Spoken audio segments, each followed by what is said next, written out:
इस कार्यक्रम के पुण्यार्चक हैं स्वर्गीय पंडित श्री रतनलाल जी बैनाड़ा की स्मृति में बैनाड़ा उद्योग लिमिटेड, आगरा।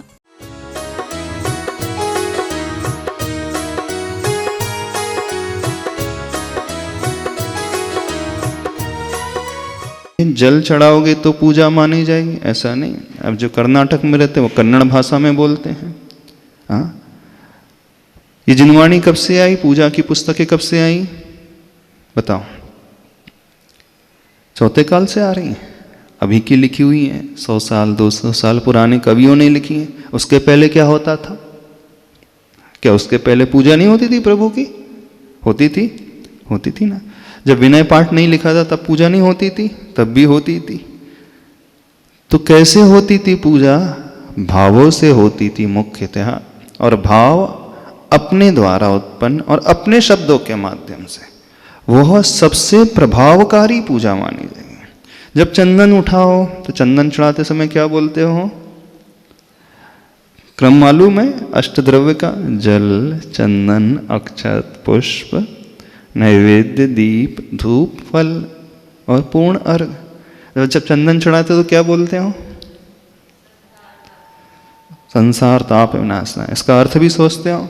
नहीं, अर्थ तो नहीं पता, नहीं तो बोल जाते हैं, स्वाहा स्वाहा करके स्वाहा ही कर देते हैं, है ना। अब चंदन की वो कलशिया हाथ में है। चंदन का प्रयोग किस में होता है? चंदन का यूज किस में होता है? शीतलता के लिए, है ना। तो शरीर की शीतलता के लिए, माथे की शीतलता के लिए चंदन आदि द्रव्य का मैंने उपयोग किया कि नहीं? सेंट आदि का प्रयोग किया, ठंडे पानी का प्रयोग किया, और क्या क्या किया? अपने बाहर शरीर के ताप को मिटाने के लिए कोल्ड जो वस्तु, कोल्ड ड्रिंक्स आदि का, जो भी ठंडी ठंडी वस्तु होती है उसका प्रयोग किया। लेकिन जो भी मेरा उपयोग रहा, यूज रहा, वो सब शरीर तक सीमित रहा। प्रभु मैं इसलिए चंदन चढ़ा रहा हूं कि मन के संताप को मैं दूर कर सकूं। ताप मतलब मन का ताप क्या होता है? पता है? नहीं पता? गजब है। मन का ताप मतलब जो उग्र भावनाएं मन में पैदा होती हैं, कषाय की भावना, क्रोध की अग्नि जो भीतर ही भीतर पैदा होती है, एक स्वयं के भीतर पैदा होती है और दूसरी हम दूसरों के भीतर पैदा करवा देते हैं। देखना हमारा एटीट्यूड, व्यवहार कैसा रहता है?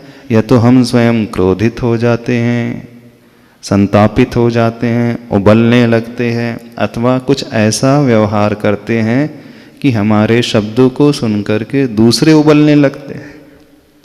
तो स्वयं संतापित हुए हैं और दूसरों को बहुत ताप दिया है। तो आज मैं चंदन क्यों चढ़ा रहा हूं? आप कहते हैं संसार ताप विनाशनाय। संसार ताप मतलब संसार में रहने वाले जीवों के उस ताप को, उस मन की उद्विग्नता को, उस मन की उस क्रोध की भावनाओं को दूर करने के लिए। ताप का एक दूसरा अर्थ है जो दुनिया को कष्ट हम देते हैं। तो ऐसे कष्ट के निवारण के लिए, दूर करने के लिए मैं चंदन चढ़ाता हूँ। समझ में आ रहा? नहीं चढ़ा? तो ऐसा बोल करके जब चढ़ाओगे तो भाव लगेंगे कि नहीं लगेंगे? बताओ, लगेंगे भाव? अभी अब क्या होता है आपके साथ? संसार ताप विनाशनाय चंदनम निर्वपामीति स्वाहा हो गया। क्या हुआ? पता नहीं क्या हुआ। क्या होता है? कुछ होता है? नहीं होता। देखना, अब आप कहोगे कि हमें ध्यान नहीं आता है, हमें चिंतन नहीं आएगा। तो अपने दिमाग से क्या चिंतन आ सकता है उस चंदन के कलश को लेकर के? क्या सोच सकते हैं आप? बताओ। अच्छा, आप क्या सोचोगे? कुछ सोचोगे कि नहीं सोचोगे? भले ही 2 मिनट शांत रह जाना, विचार कर देना, वो आपकी पूजा ही मानी जाएगी, क्योंकि आपके भाव अब भीतर से पैदा हो रहे हैं, वो एक्सरसाइज भीतर से चल रही है। अब आप दूसरों की पंक्ति को नहीं पढ़ रहे हो, जो हमारे मन में पैदा हो रहा है। हाँ, क्या सोचोगे आप चंदन को लेकर के? कि दूसरों के ताप नाश हो और मतलब अपने भी संसार का नाश हो, ऐसा ऐसा भाव आ सकता है? नहीं आ सकता? आ सकता है, आता है आ सकता। किसके मन में आता है ऐसा भाव जब चढ़ा रहे हो? पूजा की है आज तक? नहीं की है ना? क्या सोच करके पूजा की है? जो द्रव्य चढ़ाया है क्या सोच करके चढ़ाया? जो उसमें लिखा होता है गुरुदेव, उसका जो अर्थ होता है, मतलब। अच्छा, तो अर्थ समझ में आ जाता है उसका? जिनवाणी में जो लिखा होता नहीं आता। आजकल का जो युवा वर्ग उसे तो बिल्कुल नहीं आता। अब इंग्लिश मीडियम वाला वह संस्कृत में लिखा हुआ है, वह हिंदी नहीं आती तो संस्कृत में कहाँ तक हम पहुँचेंगे? जब हिंदी के वर्ड्स ही नहीं समझ में आते, उसकी मीनिंग ही नहीं समझ में आते, तो संस्कृत और डिफिकल्ट हो जाएगी। तो फिर क्या होता? मंदिर में क्या करते हो? एक थाली से दूसरी थाली में पटकते रहते हो। आज तक क्यों नहीं चिंतन किया कि हम जो कर रहे हैं एक्टिविटी पूजा की, उसके मीनिंग को समझ ले, उसके भाव को समझ लें। क्या पढ़े लिखे लोग नहीं है आप लोग? क्या इतनी कैपेबिलिटी नहीं है कि उसकी मीनिंग को समझ सकते हो? फिर क्यों नहीं किया गया? जब कैपेबिलिटी भी भीतर है, क्षमता है, फिर क्यों नहीं समझा गया? क्यों? एग्जाम में जब क्या रट करके एग्जाम पास करते हो क्या सभी? रट्टू तूता बन करके सीधे बस ऐसे पास किए एग्जाम? नहीं। कॉम्पिटिटिव एग्जाम फेस करना हो तो कभी भी रट करके तो वो पास हो ही नहीं सकते। उसके लिए तो कंसेप्ट क्लियर होना चाहिए। जब तक कंसेप्ट क्लियर नहीं होंगे कोई भी व्यक्ति अच्छी डिग्री, अच्छी क्वालिफिकेशन ले ही नहीं सकता। तो अन्य सारे क्षेत्र में क्या एक्टिविटी होती है, किस पर जोर दिया जाता है? कंसेप्ट क्लियरेंस पर। और धर्म के क्षेत्र में क्यों आज का जो यूथ है अथवा बहुत सारे लोग पूजा से दूर भागते हैं? उन्हें बड़ा बोरिंग लगता है। बोरिंग लगता है कि नहीं? इवन यूथ ही नहीं, कई बड़े लोग भी जो पढ़े लिखे हैं, विद्वान हैं, उन्हें भी बड़ा बोरिंग लगता है। भैया जी, आपको बोरिंग तो नहीं लगता? पूजा करना बोरिंग तो नहीं लगता? कभी कभी बोरिंग लगता है। क्यों बोरिंग लगता है? हाँ, टाइम वेस्ट होता है, ऐसा लगता है? ऐसा नहीं लगता? देन लेकिन जल्दी में रहते हैं तो बस चलो शॉर्ट में कर लेते हैं। पूजा तो करनी है, शॉर्ट में करके चलो, ऐसा हो जाता है, जल्दबाजी। पूजा करनी है, शॉर्ट में करनी है। जो भी हम क्रिया कर रहे हैं उस क्रिया के पीछे हमारा भाव क्लियर होना चाहिए। अब आपने अक्षत उठाया, अक्षत मतलब जानते हो? सफेद चावल। उसे जब चढ़ाते हो क्या बोल करके चढ़ाते हो? क्या मतलब हुआ अक्षय पद का? मतलब अक्षय पद प्राप्त आए, बाजू में पीछे दे दो ना। क्या मीनिंग होता है? जिस पद का कभी क्षय ना हुआ हो वो पद प्राप्त करने के लिए। वो पद प्राप्त करने के लिए। इसका अर्थ क्या हुआ? जो पद जिसका कभी नाश नहीं हो सकता वो प्राप्त करने के लिए। कौन सा ऐसा पद? जो भगवान ने प्राप्त किया है। अच्छा, भगवान। तो जब आप चढ़ाते हो तो ऐसा ध्यान आता है भगवान के पद का? हाँ, यानी भगवान बनने के लिए चढ़ाते हो। जब चढ़ा रहे हो अक्षय तो ये सोचते हैं कि मुझे भगवान ही बनना है, भगवान जैसा ही बनना है। कितने लोग ये सोच करके चढ़ाते हो? बतलाइए। कितने लोग के मन में ये भाव पैदा होता है कि आज तक मैंने कौन कौन से पद चाहे? संसार के पद चाहे, है ना? कंपनी में मैनेजर की पोस्ट वाला पद, घर में जो है टॉप मोस्ट पद, बाहर जो है अच्छा पद, जितने भी पद चाहे वो सब छूट जाते हैं। नहीं छूट जाते। भगवान एक ऐसा पद चाहता हूं जो कभी छूटे ना, जिसका कभी क्षय ना हो, कभी नष्ट ना हो। इसलिए इन चावलों को चढ़ा रहा हूं। वो चावल ही क्यों? क्योंकि चावल कभी उगता नहीं है। चावल की खेती कैसे होती पता है? जिस चावल को आप मंदिर में चढ़ाते हो यदि उसे खेत में बोया जाए तो उससे पौधा आ जाएगा? आ जाएगा? पता है नहीं पता? चावल ही चढ़ाने का लॉजिक पर्पस क्या है? गेहूं क्यों नहीं चढ़ाते? दाल क्यों नहीं चढ़ाते? चना क्यों नहीं चढ़ाते? क्यों? मक्का क्यों नहीं चढ़ाते? चावल ही क्यों? कोई सोचा नहीं? मन में ये प्रश्न नहीं उठा?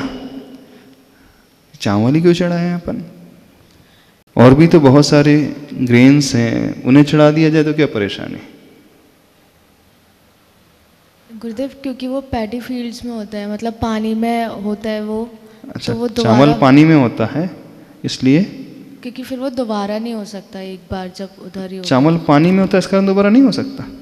नहीं, ऐसे उसका लॉजिक ये है कि हाँ। जो हम वो चढ़ाते हैं चावल, हाँ, तो वो जैसे कि गेहूं है वो दोबारा मतलब ऐसे उगता है, पर लेकिन वो नहीं हो सकता। चावल नहीं उग सकता? यदि चावल को बोओगे तो नहीं पैदा होगा? नहीं, तो फिर चावल कहाँ से पैदा होता? पानी में होता है। नहीं तो उसका बीज कौन सा है? सीड कौन सा होता है? गेहूं को पैदा करने के लिए गेहूं का दाना सीड का काम करता है, बीज का काम करता है। तो चावल की जो खेती होती है कैसे होती फिर? अरे पढ़े लिखे हो, पढ़ी होगी अपने, जूलॉजी तो पढ़ी होगी, स्कूल लेवल में साइंस तो पढ़ा होगा कि नहीं पढ़ा होगा? और देखते भी होंगे। चलो आज के ग्रेजुएट पोस्ट ग्रेजुएट लोगों से पूछ लेते हैं कि चावल कैसे पैदा होता है। कौन बताएगा? जो पढ़े लिखे हैं, पुराने लोगों से नहीं पूछ रहे, यंग जनरेशन में। आप तो खेती भी करते ना, कॉलेज में करना पड़ता ना? हाँ, तो बताओ तुम्हें चावल कैसे पैदा? अरे जो इंजीनियर हैं एग्रीकल्चर डिपार्टमेंट में, उन्हें ही नहीं पता कि चावल कैसे पैदा होता है? क्यों? आपको ही नहीं पता? बड़ी विचित्र बात है। तो चावल क्या किसी फैक्ट्री से आ जाता है, असेंबल किया जाता है कि कैसे पैदा होता है चावल? हाँ, अच्छा, आजकल प्लास्टिक का भी आने लगा उसमें। थोड़ा दिमाग लगाओ, कैसे पैदा होता है? साइंस स्टूडेंट होकर के आपको ये नहीं पता चावल कैसे पैदा होता है? अच्छा, वो चावल आया कहां से? प्लांट से आया ना? तो जब वो आता है तो उसके ऊपर एक कवर होता है, 2 कवर होते हैं, वो धान कहलाता है। तो धान उसके कवर को जब निकाल दिया जाता है तब उसका जो इंटरनल पार्ट होता है वो चावल होता है।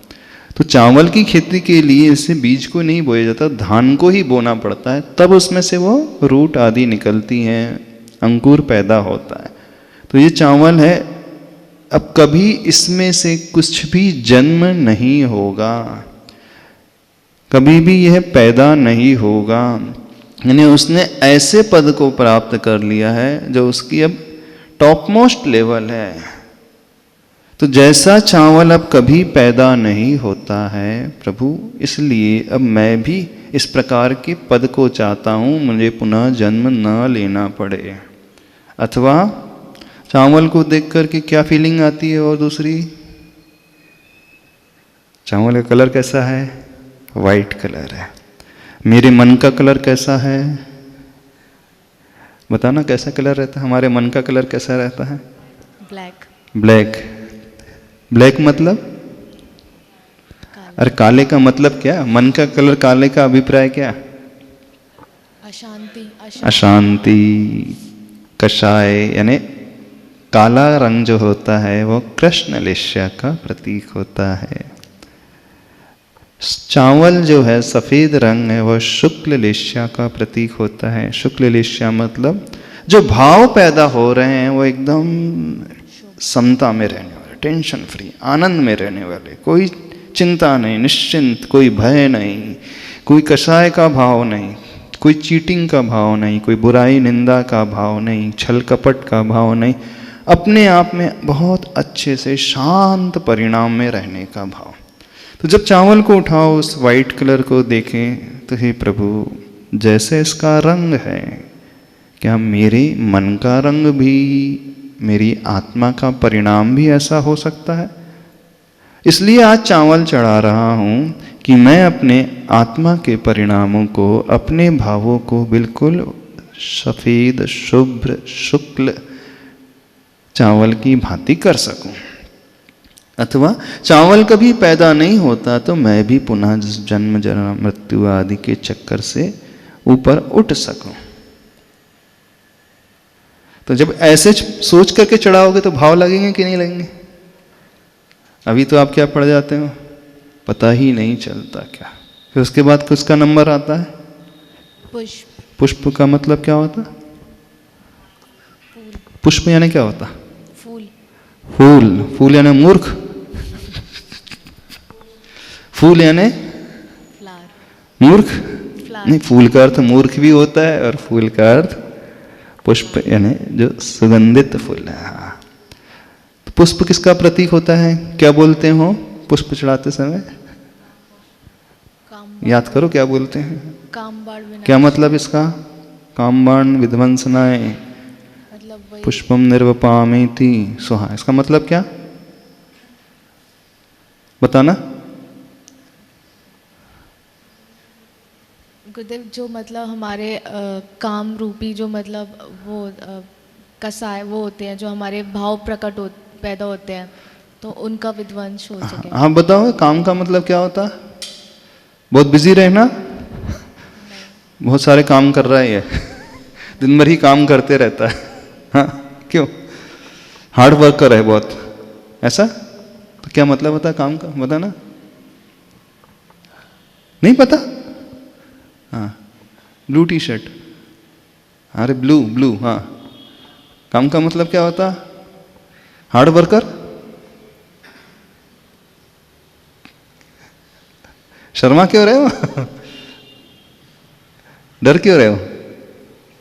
थोड़ा सा समझ ले, आखिर जो वर्ड अपन प्रतिदिन अथवा आप लोग बोलते हो उसकी कितनी गहराई में उतरे हुए हैं। हाँ, काम का मतलब क्या होता? नहीं, उनको बोलने दो। वर्किंग कैपेसिटी अच्छी होना, बोलो। हाँ, काम यानी इच्छाएं वगैरह ही होती हैं। क्या हो रहा? मालूम नहीं। अच्छा, हाँ, एक मिनट। हाँ, और किसे पता है? कुछ तुम्हें पता है? नहीं पता? हाँ, आपको भी नहीं पता? हाँ हाँ, आपसे पूछ रहे हैं जो मास्क लगा करके बैठे हो। नमस्ते महाराज जी। हाँ जी, काम मतलब इच्छाएं, वासनाएं। हाँ, काम का मतलब अंदर में उठने वाली वो डिजायर्स, इच्छाएं, वासनाएं, किसी को देख करके जो अट्रैक्शन का भाव पैदा होता। तो पुष्प जो है, फूल जो है, किसका प्रतीक होता है? एक रोज डे आता है, रोज डे आता है ना, उसका क्या मतलब होता है रोज डे का? अब कंसेप्ट एकदम क्लियर हो जाएगा, नहीं हो जाएगा? अब रोज डे का मतलब समझ में आता है कि नहीं? वो गुलाब का फूल किस लिए, किसको दिया जाता है? क्यों दिया जाता है? गुलाब ही क्यों दिया जाता है? नहीं, गुलाब का फूल है ना, फूल है ना, किस पर्पस से दिया जाता है? कॉलेज में भी ये तो होता होगा कि नहीं? अब तो पता है कि नहीं? पता, अब समझ में आ जाएगा। हाँ, तो जो फूल है अंदर की डिजायर्स का प्रतीक है, इच्छाओं का प्रतीक है। व्यक्ति वही चाहता है उन इंद्रियों के विषयों में। तो मैं, हे प्रभु, इन फूलों को इसलिए चढ़ा रहा हूं कि मेरे मन में रहने वाली वो आसक्ति, वो अट्रैक्शन का भाव, वो डिजायर, इच्छाओं को, वो वासना का भाव मैं दूर कर सकूं, चूंकि आपने इस डिजायर्स को जीत लिया है। तो जब ये सोच करके चढ़ाओगे तो भाव लगेंगे कि नहीं लगेंगे? अभी क्या सोच करके चढ़ाते हो? अब आपको लिटरल वर्ड का मीनिंग भी नहीं मालूम। जो पढ़ा लिखा है, यूथ है, उससे यही नहीं मालूम है कि मैं जो बोल रहा हूं। अच्छा, मोबाइल चलाना आता है आपको? उसके फीचर्स सबको पता है? एंड्रॉयड के फीचर्स पता चल जाएंगे? हाँ, सबके फीचर्स पता जाएंगे। और आईफोन आ जाएगा तो उसके भी फीचर्स पता है, कैसे इसको ऑपरेट करना है। कौन सी क्लास में सीखा था आपने? 10th में, 11th में, 12th में, फर्स्ट ईयर, फाइनल ईयर? कब सीखा था? कहाँ सीखा था? क्यों? कौन से टीचर से कोचिंग ली थी आपने? किसी क्लासरूम में जाकर के कोचिंग ली थी? How to operate the cellular phone. हाँ, उसके डिफरेंट फीचर्स होते हैं। और जो नई नई इनोवेटिव टेक्नोलॉजी आ रही है, हर 1-2 महीने में टेक्नोलॉजी अपग्रेड हो जाती है ना। जो लास्ट ईयर जो मोबाइल की टेक्नोलॉजी थी और दिस ईयर, कितना इसमें डिफरेंस आ गया होगा। पहले कीपैड वाले मोबाइल चलते थे, फिर टच स्क्रीन वाले आ गए, अब सेंसर वाले भी आ गए हैं। तो कैसे आपने ऑपरेट करना सीखा, हमें ये बता दो। किसने आपको सिखाया? पेरेंट्स ने तो सिखाया नहीं होगा, ग्रैंड पेरेंट्स ने सिखाया नहीं, उन्हें तो खुद नहीं आता, ABCD नहीं आती है। फ्रेंड्स ने सिखाया नहीं, गूगल में जाकर के सीख लिया, अपने आप ही सीख लिया। कैसे सीखा? अच्छा, सबको ऑपरेट करना आता है ना मोबाइल, भले इसकी जो टेक्नोलॉजी वो पता ना हो, लेकिन ऑपरेशन फंक्शन तो सबको आ जाते हैं। तो कैसे सीख लिया ये बता दीजिए, बस हमें इतना जानना चाहते हैं।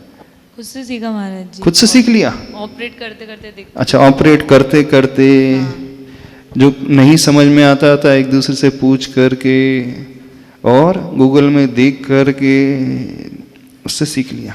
तो जब इतनी सारी चीज़ें आप सीख सकते हो, इवन जो साइंस बैकग्राउंड से नहीं है, जो आर्ट बैकग्राउंड से है, वो भी सीख लेता है। सीख लेता है कि नहीं सीख लेता? सब सीख लेते, बहुत अच्छे से। इवन जो 10 साल का नहीं, 2 साल का बालक है, वो भी सीख लेता है। उसको भी पता है कैसे ऑपरेट करना, कैसे फोटो क्लिक करना है, कैसे उसमें से वीडियोस देखना है, मूवीज देखना है, सारे के सारे फीचर्स उसे पता है। यानी 2 साल का बालक और आप 20, 25, 30 साल के होकर के इतनी सी बात नहीं सीख पाए जो आप डेली करते हो। डेली करते हो ना, ऑलमोस्ट डेली ही करते होंगे, कुछ तो करते होंगे। रीजन क्या उसका? लैक ऑफ इंटरेस्ट, है ना। इंटरेस्ट ही नहीं है आज तक, भीतर से भाव ही पैदा नहीं हुआ। तो अब जब वो पुष्प को उठाओ तो जिनवाणी को बंद रख देना कि बहुत हो गई जिनवाणी की पूजा।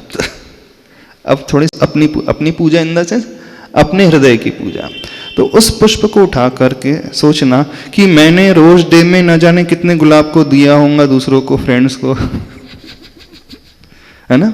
जब जब रोज डे आया होगा, जब किसी का बर्थडे आया होगा, तो न जाने कितने बार गिफ्ट किया होगा, ग्रीटिंग कार्ड दिया होगा, फूल दिया होगा, और क्या बुकेट दिए होंगी। लेकिन उसे देकर के क्या मिला? भाव खराब। लेकिन प्रभु इस बार आज मैं यह पुष्प इसलिए चढ़ा रहा हूं कि मैं अपने मन की जो इच्छाएं हैं, जो गलत इच्छाएं हैं, कम से कम उन्हें मैं जीत लूं। तो भाव लगेगा कि नहीं लगेगा? अब देखना, एक प्रश्न पूछ ले। ऐसा तो नहीं पूजा करके वो चढ़ा के ये सोचते हो अच्छे से जल्दी से शादी हो जाए, अच्छी लड़की मिल जाए, लड़का मिल जाए। नहीं सोचते? मंदिर में जाकर नहीं सोचते? अरे एक तरफ पुष्प चढ़ा रहे हो, काम मन विध्वंसना है, और दूसरी तरफ सोच रहे हैं कि गर्लफ्रेंड मिल जाए, बॉयफ्रेंड मिल जाए, शादी हो जाए, लड़का मिल जाए। गलत क्या है? तो फिर काम मन विध्वंसना बोलना तो झूठा हो गया। देखो झूठा नहीं हुआ, समझो। एक श्रावक है, वो श्रावक ये सोच ऐसी भावना की लेकर के कि जो गलत इच्छाएं किसी को देख करके पैदा हो रही हैं, कम से कम मैं पहले उससे बचूं। स्टेप बाय स्टेप ऊपर चढ़ा जाता है।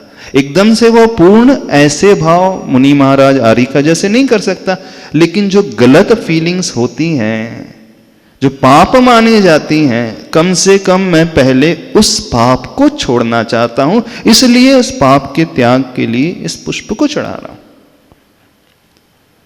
तो यह बोल करके, सोच करके जब चढ़ाओगे तो भाव लगेंगे कि नहीं पूजा में? नहीं लगेंगे। तो आज कैसी पूजा करना सबका नियम है, जिन पूजन पाठ प्रदीप रख देना, अलमारी में रखे रहने देना। क्योंकि उसको देख करके तो बहुत सारी पूजाएं बहुत दिन की हुई, लेकिन कोई भाव नहीं लगता। और बहुत सारे लोग पूजा करना छोड़ रहे हैं, हमारे पास आ रहे, बोले महाराज जी क्या रखा है, एक थाली से दूसरी थाली में पटकते रहो, कुछ होता जाता तो है नहीं, टाइम वेस्ट और हो जाता है, मन ही नहीं लगता। मन क्यों नहीं लगता? क्योंकि अभी तक उसके पर्पस को समझा ही नहीं। फिर क्या उठाते हैं उसके बाद? वो सफेद सफेद क्या होता है? नैवेद्य क्या मतलब होता है? नैवेद्य का अर्थ कुछ नहीं, वो नारियल होता है ना। चिटक। नैवेद्य का मतलब होता है व्यंजन, कोई अच्छी सी डिश। तो क्या बोल करके चढ़ाते हो? बोलना थोड़ा सा, क्या बोल करके चढ़ाते हो? क्षुधा रोग विनाशनाय। क्षुधा का मतलब, अब जो आप बोल रहे उसका भी अर्थ समझ लो। क्षुधा मतलब भूख। हाँ, भूख। उसके बाद वर्ड क्या जोड़ते हैं? रोग। तो भूख बीमारी होती है? अच्छा, अंदर से बताना, भूख लगना बीमारी है? नहीं है। तो फिर झूठ बोलते हो कि नहीं भगवान के आगे, और सोचते हो क्यों अच्छी भूख लगे भगवान। वो हाथ में उठाया, कौन सा भाव आया? वो चिटक, वो नारियल, वो नैवेद्य, कौन सा भाव आया? खाने का भाव तो नहीं आ जाता? पूजा के बाद अच्छा सा आलू पराठे खाना जाके ब्रेकफास्ट में सैंडविच खाना है, क्या खाना है? कौन सा भाव आता है? प्रभु रोज रोज न जाने कितने बार मैं खाता हूँ, कैसा कैसा खाता हूँ। फिर थोड़ी देर बाद इच्छा फिर से पैदा होने लगती है। मेरा पेट, मेरा मन कभी भरा ही नहीं, कब तक खाते रहूँगा? जिंदगी निकल गई खाते खाते, कितना समय निकल गया खाते खाते। अब इस भाव को लेकर के कि मेरी भूख शांत हो जाए। अब भूख शांत हो जाएगी तो फिर तो ये भी गड़बड़ बात है। तो पहला स्टेप क्या होगा उसमें? जो मैं गलत खाता हूं, भक्षण करता हूं, अशुद्ध है, अभक्ष है, पहले तो मैं उससे अपने आप को बचाऊंगा। फिर देन अपनी शक्ति इतनी बढ़ाऊंगा कि जैसे वे बड़े बड़े मुनिराज होते हैं, उपवास आदि कर लेते हैं, अथवा जो श्रावक हैं उपवास व्रत कर लेते हैं, तो कम से कम मैं इतनी शक्ति बढ़ा लूं, इस उद्देश्य को लेकर के चढ़ा रहा हूं कि मैं भी इतने अच्छे से सारे कार्य कर सकूं। तो भाव लगेगा कि नहीं लगेगा? पूजा में मन लगेगा कि नहीं लगेगा? अभी तो भगवान ही मालिक है आप लोगों की पूजा का, पार्श्वनाथ भगवान ही मालिक है। फिर क्या चढ़ाते हो? टाइम हो रहा है इसका। महाराज जी, हाँ जी बोलो। ये सबसे ज्यादा प्रश्न आता है हाँ। कि मंदिर में जब तक हैं, हाँ पूजन और अभिषेक कर रहे हैं, जब तक भूख नहीं लगती, और घर जाते ही 2 मिनट भी यदि थाली लेट होती है तो गुस्सा आ जाता है। अच्छा, इस कारण कि जब तक आप मंदिर में रहते हैं, अंदर से संकल्पित रहते हैं कि मुझे खाना ही नहीं है, तो सारा खेल जो है हमारे संकल्प का है, दृढ़ इच्छा शक्ति का। यदि आप उस समय सोच लो कि 10 बजे तक नहीं खाना है, 10 बजे तक त्याग है, तो भले ही आप 8 बजे भी घर चले जाओगे तो आप तो भी आपको भूख नहीं लगेगी। ये तो छोड़ दो, 8 बजे भी पूजा करके घर पहुंच जाओगे और आपने संकल्प के लिए 10 बजे तक तो मेरा त्याग ही है, तो भी भूख नहीं लगेगी। लगती है? जब आप एकासन करते हो तो भूख लगती है सवेरे से? ब्रेकफास्ट की याद आती है? नहीं आती। और नहीं होता है एकासन तो तुरंत याद आने लगती है। तो मेन मंदिर का नहीं है, मेन प्रभाव हमारे संकल्प का है। हाँ, दूसरा मंदिर का भी है, क्योंकि वहाँ की वाइब्रेशन इस प्रकार की होती है कि व्यक्ति का मन अपने आप ही वहाँ प्रभु की भक्ति आदि में लगते रहेंगे। तो यदि संकल्पित हो जाए तो व्यक्ति कभी भी कहीं से भी परिस्थिति में रहे बहुत अच्छे से पालन कर। अब जिनका रात्रि भोजन का त्याग का संकल्प होता है तो उन्हें भूख नहीं लगती, और नहीं होता है तो देख लो क्या हालत हो जाती है। तो नियम लेने का ही प्रभाव है मुक्ति का, संकल्प से ही हमारी सिद्धि की प्राप्ति होती है। हाँ, तो उसके बाद क्या आया? दीप। दीप का मतलब क्या होता? दीप का अर्थ क्या होता? मोहांधकार विनाशनाय। कौन सा अंधकार? मोह रूपी। मोह अंधकार है। तो मोह क्या होता है? किसी से राग, एक्सट्रीम राग। एक्सट्रीम राग। हाँ, और कौन बताएगा मोह का अर्थ क्या होता है? एक जन ने कहा एक्सट्रीम राग। हाँ, आप बताओगे मोह का अर्थ क्या होता है? हमारा जी राग ही होता है, जो भी हमारे आसपास एक्टिविटीज है, हमारे पास चीजें हैं, उन सबसे प्यार होना, अटैचमेंट बहुत ज्यादा हो जाता है। अटैचमेंट होना। हाँ, मोह से मतलब होता है अटैचमेंट, आसक्ति का भाव।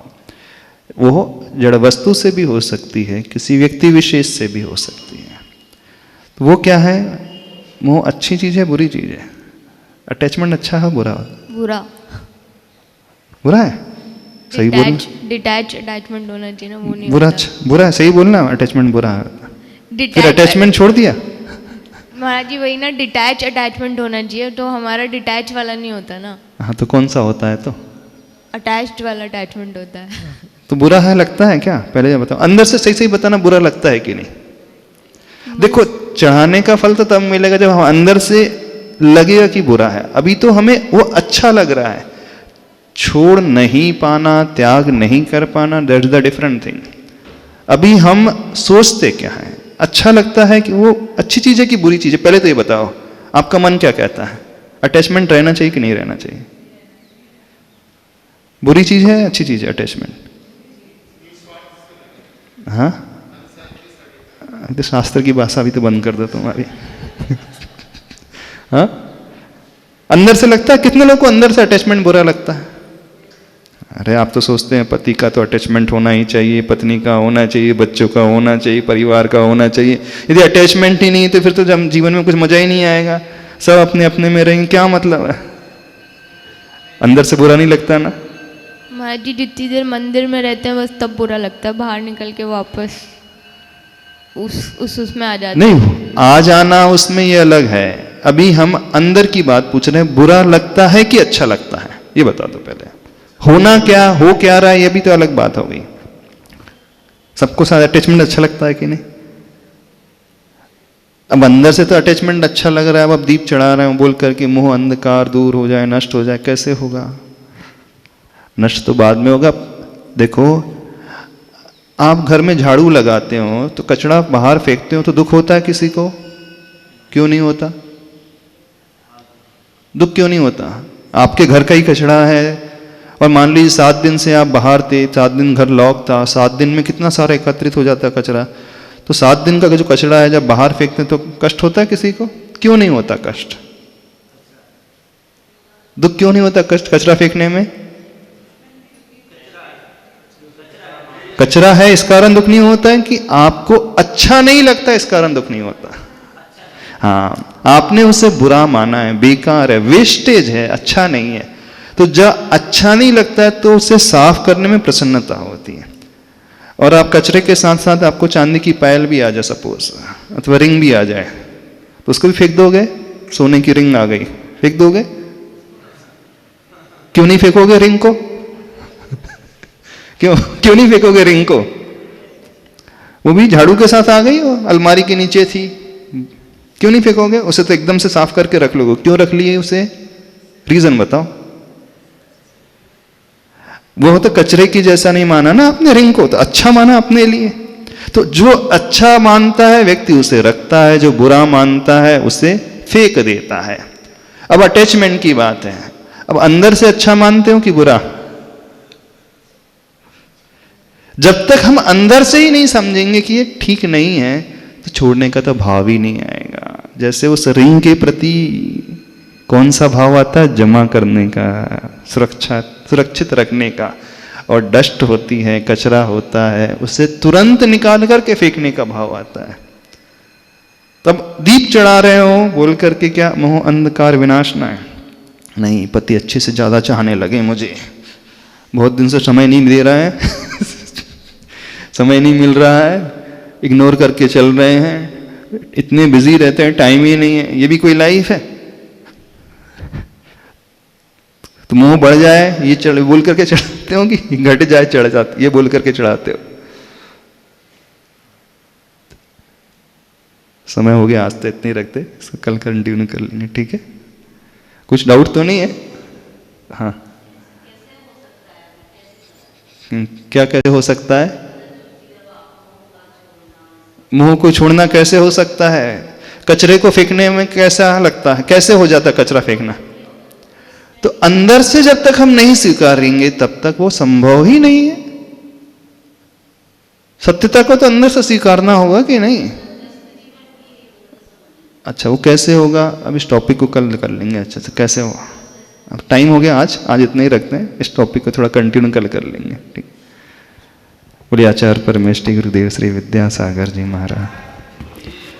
कुछ हो या ना हो, कुछ हो या ना हो, मेरे मन में मोह ना हो, मेरे मन में मोह ना हो, मेरे मन में भय ना हो, मेरे मन में बहना, मेरे मन में राग ना हो, मेरे मन में राग, मेरे मन में पाप ना हो, मेरे मन में पाप, मेरे मन में द्वेष ना हो, मेरे मन में देश न हो, मेरे मन में डर ना हो, मेरे मन में डर न हो, मेरे मन में मोह ना हो, मेरे मन में मोह, मेरा मन दुर्बल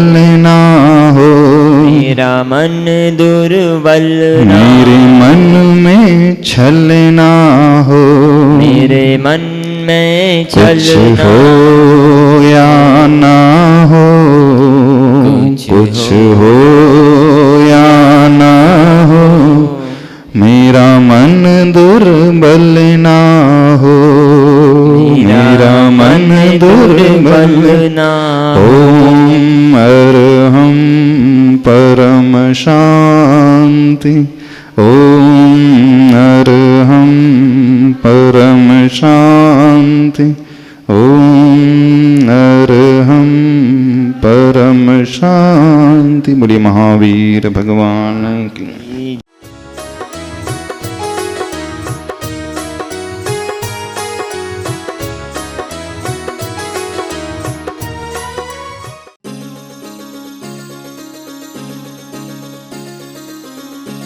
इस कार्यक्रम के पुण्यार्चक थे स्वर्गीय पंडित श्री रतनलाल जी बैनाड़ा की स्मृति में बैनाड़ा उद्योग लिमिटेड, आगरा।